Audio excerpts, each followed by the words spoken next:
বন্ধুরা, আমি 1 ঘন্টা আগে 1 বাটি সুজি আর 1 বাটি ময়দা ভিজিয়েছিলাম। এগুলো এখন হয়ে গেছে। আমি এগুলো দিয়ে এখন পাটিসাপটা বানাবো।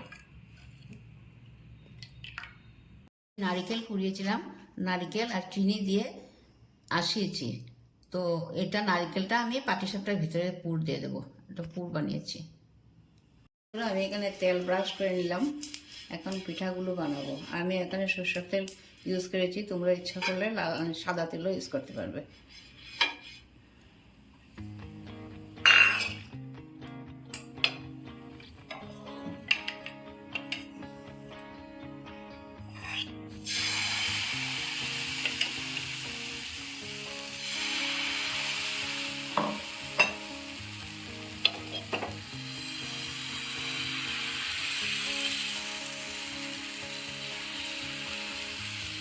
এখন ঘুরিয়ে দেবে, তাহলে গোল হয়ে যাবে।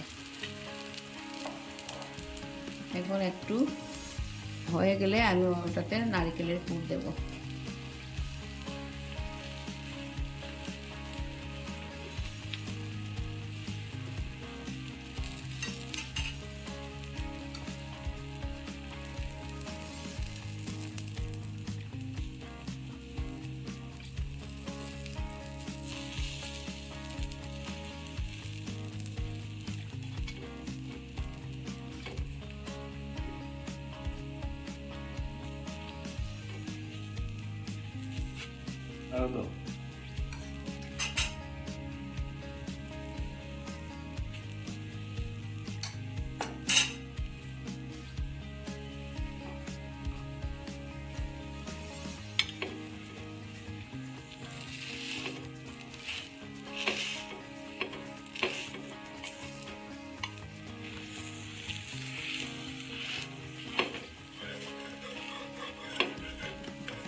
আমি পাটিসাপটা বলে নিচ্ছি।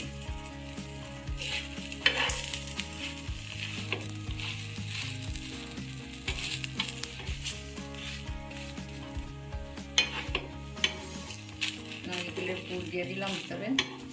এখন আমি তাকে বলে নিয়েছি। এখন অল্প আঁচে রেখে আবার নামিয়ে নেব। তারপর আমি আরও একটা বানিয়ে তোমাদেরকে দেখাবো। আবার তেল দিয়ে দিলাম।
দেখো বন্ধুরা, কি সুন্দর আমার পিঠাগুলো হচ্ছে। এভাবে তোমরাও করবে। তোমরা তো নিশ্চয়ই করো, তাও আবার আমি নতুন করে এই ভিডিওটা নিয়ে আসলাম তোমাদের কাছে। এই যে বন্ধুরা, আমার পাটিসাপটা হয়ে গেছে। আমি সবগুলো বানিয়ে নিয়ে আসছি। কেমন হয়েছে বলবে। আজকে আমার ভিডিওটা এখানেই শেষ করলাম। আর আপনারা লাইক, শেয়ার আর সাবস্ক্রাইব করে দেবেন। আগামীতে আবার নতুন ভিডিও নিয়ে আপনাদের কাছে আসবো।